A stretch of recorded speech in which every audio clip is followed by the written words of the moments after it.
Дотор ерхий газрын за орлогын хяналт буцаа олголтын хэлцээний дараа тунгалаг за мөн дотор ерхий газрын хуулийн хэрэгжилтийг хангах газрын татврын улсын байцаагч Соль Сүрнээр хамтаа маалаа. Дахин өглөөний мэнд төргий. Өглөөний мэнд. За баярлалаа. За гурван одоо болохоор энэ хэсэгтээ өндөр дүнтэй баримтын баталгаажуулалт. Энэ талаар ярина зөв. За тий. За ерөнхийдөө бол нөөтийн урамшууллын буцаа олголтыг 2% буцаа олголтын маань авж байгаа татварлагчдын хувьд бид нар хууль заасны дагуу хяналтыг хэрэгжүүлдэг. За ялангуяа өндөр дүнтэй буюу 10 сая төгрөгнөөс дээш худалдаа авалт хийсэн иргэдийн бүх төлбөрийн баримтыг татврын албанаар шалгадаг гэсэн. Тэгэхээр нэг удаагийн 10 сая юу? Тухайн сарын 10 сая юу? Нэг удаагийн нэг л удаа. Одоо би худалдаа авалт хийхдээ 10 сая төгрөгнөөс дээш худалдаа авалт хийсэн бол өндөр дүнтэй төлбөрийн баримт гэж тооцдог. За ер нь бол тухайн буцаа олголтын өгтөө бид нар бол шалгууруудыг тавьдаг. Ямар шалгуур тавьдаг вэхээр тухайн худалдаа авалт нь хувийн хэрэгцээнд байх хэрэгтэй. Хувийн хэрэглээнд. Байгууллагын хэрэгцээ үйл ажиллагаа биш. Хувийн хэрэглээнд байх хэрэгтэй нэгдүгээр. Хоёрдугаарт нь тухайн төлбөрийн баримт нь ерөөсөө өөрийн нэр дээр бүртгэлтэй байх хэрэгтэй гэсэн. Тэгээ одоо бид нар яаж нэгэр одоо татварлагчид маань өндөр дүнтэй авчгаар баталгаажил удлаа гэсэн асуултуудыг аюух тавьж байгаа. За манай татврын албаа нөгөө захимжилтайгаа холбоотойгоор ер нь бол цаашдаа ч гэсэн бид нар ямар бодлого баримтлах вэхээр буцаа олголт авчил байгаа юм бол тодорхой хэмжээгээр хүсэлтээ гаргадаг. За энэ хүсэлтийг бид нар цахимаар авах боломжийг ер нь хангах гэдэг байгаа гэсэн үг. Заавал хүсэлт авдаг нь яах юм бол нэрээ? За хүсэлт авдаг нь одоо ингэж байгаа. Та бид нар одоо жишээ хувь нийгээ түрүүн би ярьсан тийм өнгөлтийн буцаа олголт авж байгаа тохиолдолд заавал тайлангаар баталгаажуулсан байх хэрэгтэй гэсэн шаардлага тавьдаг. Тэгэхээр энэ чинь юу гэж байгаа вэ гэхээр би төсвөөс мөнгө буцааж авч байгаа юм чинь нэгдүгээр хэдэн төгрөг буцааж авч байгаа гэдгийг мэдчих хэрэгтэй. Одоо бид нар баримт систем дээр яадаг шүү дээ. Өнөөдөр би хараад замны буцаа олголтыг болсон байна гэдэг нь адил мэдчих хэрэгтэй. Хоёрдугаар ямар нэгэн байдлаар буцаа олголт авч байгаа тухайн хүн өөрөө баталгаажуулсан байж өгөхгүй бол систем өөрөө алддаг, татврын албан өөр хүнд өгөх ийм эрсдлүүд үүсэж байгаа. Тэгэхээр манай яг хэрэгжилтийн явцад буцаа олголтын хувьд аваад үзэхээр татварлагчид маань өөрийнхөө баримтыг одоо манай чинь гэр бүлийн тийм соёлтой орно шүү дээ. Тэгээ гэр бүлийн гишүүд, ээж аав дээрээ хүүхдэрээ гэдэг нэг өөр хүн дээр өшөлдсөн байдаг шүү дээ. Яг тэгдэг тий. Тий яг л энэ асуудлуудаас болоод. Тэгэхээр цаашдаа бид нар ямар нэгэн байдлаар буцаа олголтыг одоо би өнөө слайд үзүүлэе гэдгсэн.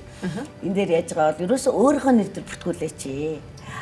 Тэгвэл ерөөсөө шууд автоматар систем нь хянаад буцаа олголтын дээр ямар нэгэн хугацаа оцрохгүй гэсэн үг.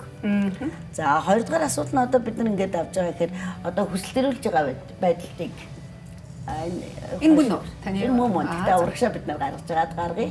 Одоо нэгдүгээр слайд дээр харуулъя гэж бодож байгаа.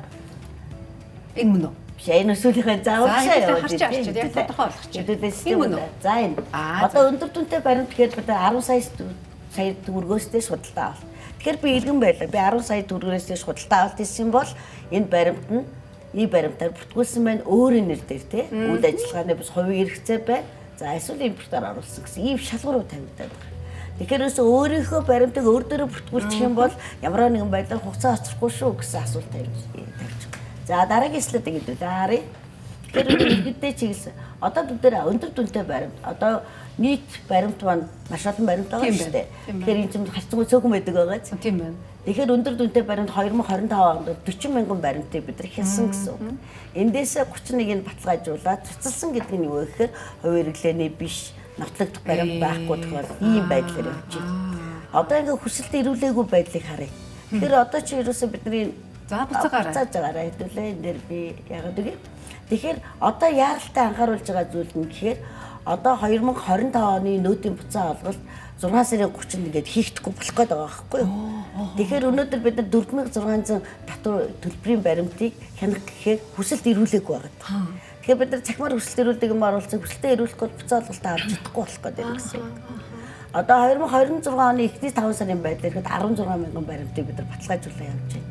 Эндээс хүсэлт ирүүлсэн нь юу вэ гэхээр 6000 7000 орчим биш.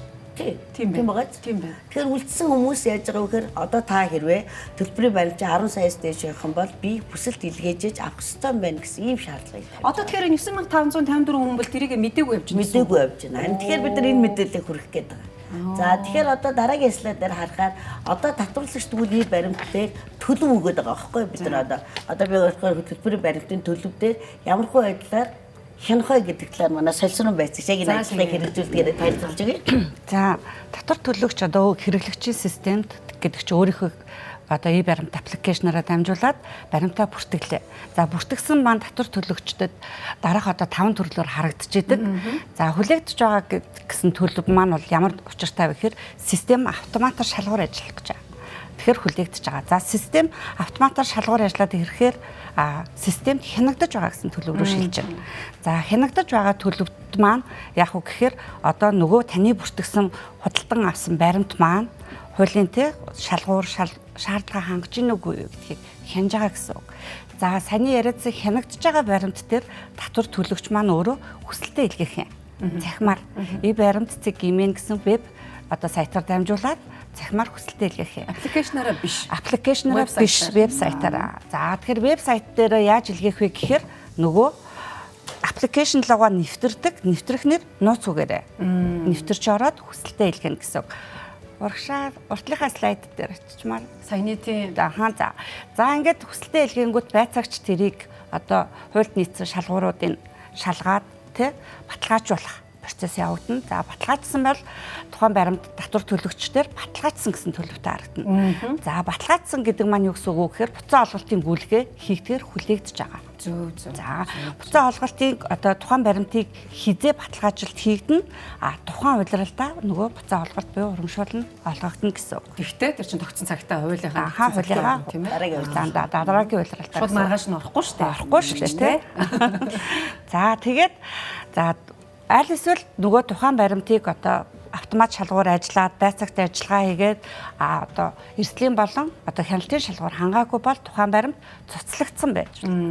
За цуцлагдсан төлөвтэй байх юм бол за хүсэлт илгээхэд одоо нотлох баримтаа дутуу ирүүлсэн бол тийм ээ та одоо нэмэлтээр нотлох баримтаа бүрдүүлээд харьяа дүргийн татварын алба юм уу аль эсвэл татварын ерөнхий газарт хүсэлт өргөдөл гаргаж болно. Болно. Бүр цуцлагдаад таяхгүй нэ шүү дээ тийм ээ. За ингээд цуцлагдсан баримт маань ийм төлөвтэй орчлоо. За одоо ингээд гүйлгээ хийгдлээ гэсэн. За гүйлгээ хийгдэхэд буцаагдсан гэсэн төлөв гараад ирнэ дахиад. Яагаад буцаагдчихваа гэж гүйлгээ хийхэд буцаагдсан. Яагаад буцаагдсан бэ гэхээр за тухайн татвар төлөгчийн бүртгэлийн мэдээлэл зөрүүтэй. За зөрүүтэй болмоос гүйлгээ буцаагдчихж байгаа. Яагаад зөрүүтэй вэ гэхээр банкны мэдээлэл болон тухайн татвар төлөгчийн өөрийнхөө хувийн мэдээллийг бүртгэсэн мэдээллүүд нь зөрүүтэй. Регистрийн дугаар ч юм уу те аль эсвэл банкны одоо дансны дугаар нь ч юм уу те зөрүүтэй бол тухайн баримт гүйлгээ буцаагдчихна. За ингээд буцаагдахад тухайн татвар төлөгч тухайн мэдээллээ өөрөө засварлаад хадгалаад апдейт буюу шинжилэл хийгдээд гүйлгээ дахин хийгдэх боломжтой болно л гэсэн үг. Тийм.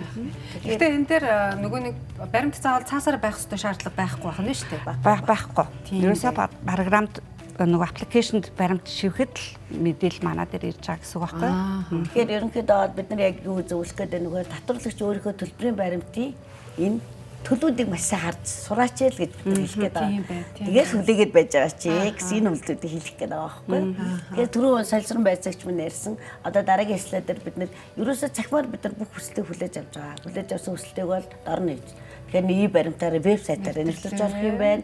Баримтаа сонгоод баримтч өөрөө хүсэлт гаргаарай гэд ингээд зам заасан байгаа. За тэрэн дээр ингээд сонгоно. Хэрэв өөрийн чинь нэр дээр одоо жишээ нь автоматар гарч ирэх юм бол автомат сонгоод тэгээд зураг аваад авсаргаал явуулчих. Одоо дараагийн слайдаар бид ер нь өндөр дүнтэй баримт ихэвчлэн үйл хөдлөх хөрөнгө тээврийн хэрэгс судалж авсан байдаг байхгүй юу? Бас энэ бараа ажил. Хэрэв үйл хөдлөх хөрөнгө байгаа юм бол хавсрах баримт нь ерөөсөө баримтын цахим лавлгаал багт болчихж байгаа. Тэгээд лавлгаан дээр чи өмчлөгч нь одоо би процент тавьсан байх. Монголиос авчих юм байна. Тийм Монголиос. Тэгээд өөрийн нэр дээр бүртгэлтэй. За бас харилцан хамаарлыг бид нар шалгаж байгаа. Ер нь бол хуулийн дагуу уг нь өөрийн нэр дээр бүртгэлтэй гэсэн боловч манай монголчууд ч нөө гэр бүлийн гэсэн тогтолцоотой болохоор харилцан хамаарал. Тэгвэл харилцан хамаарлыг би нөхрийнхөө баримтыг өөр дээр бүртгүүлсэн бол гэрлсэний лавлгаа байгаа шүү. Ерөөсөө ийм Монгол дээр байгаа лавлгаануудаа л өвчих гэж байгаа. Автомашины хувьд ч гэсэн яс адилхан. Ийм байдлаар бүрдүүлээд явна. Бусад барааны хувьд бол төлбөр төлснөө нотлоод өгөөч л гэж. Тэгэхээр ямар нэгэн байдлаар өндөр дүнтэй 10 саяас дээш судалгаа авалт хийсэн бол таад маань төлөвөө ажиллах юм байна. Хүсэл заавал явуулах юм байна. Өнөөдөр хүсэл явуулахгүй байлаа гэхэд автоматар ажиллана гэдэг нь өөрийн нэр дээр бүртгэсэн бол систем автоматар гаргах чинь. Тэгээ төлөвлөдөө маш сайн хараач. Ийм байдлаар та буцаа олголтоо хуцаа алдгаа боломжтой гэж үзэж байгаа тийм ээ. Тийм байна. Гэхдээ энэ ийм хоёр өөр зүйлийг гэж ойлгож болох бод. Хоёлаа өмнө нь ярьсан шүү дээ. За анх удаа шинээр оросоо судалтай авахд бас авдаг буцаа хувь хүний. Тэр үл тусдаа. Энэ үл зөвхөн нөөц 2% хязгаар. Харин тийм.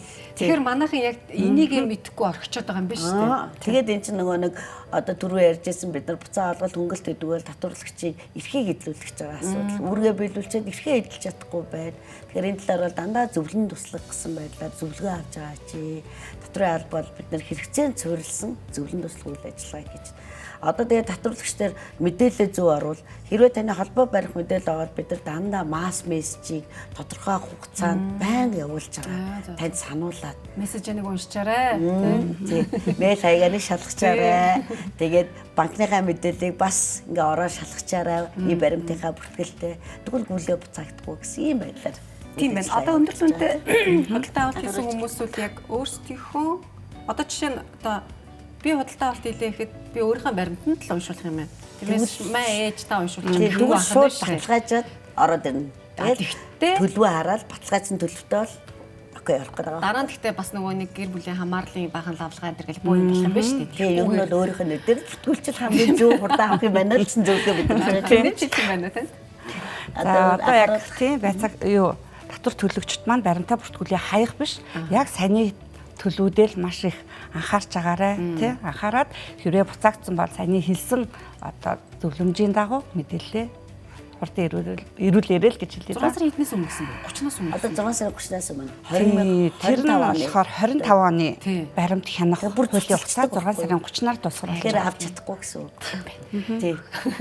Манай зочид бүр их олон хүний өмнө санаа зовоод хурдан шиг уншуулад тий мэдээлэлүүдээ явуулаад тэр буцаа олголтоо аваарай гэж хүсэж шүү. За маш их баярлалаа. Ингээд бидэнтэй хамт татвар ерөнхий газрын за орлогын хяналт буцаа олголтын хэлцээний дараа тунгалаг за мөн хуулийн хэрэгжилтийг хангах газрын дотор улсын байцаагч Сосрон нар хамт байлаа.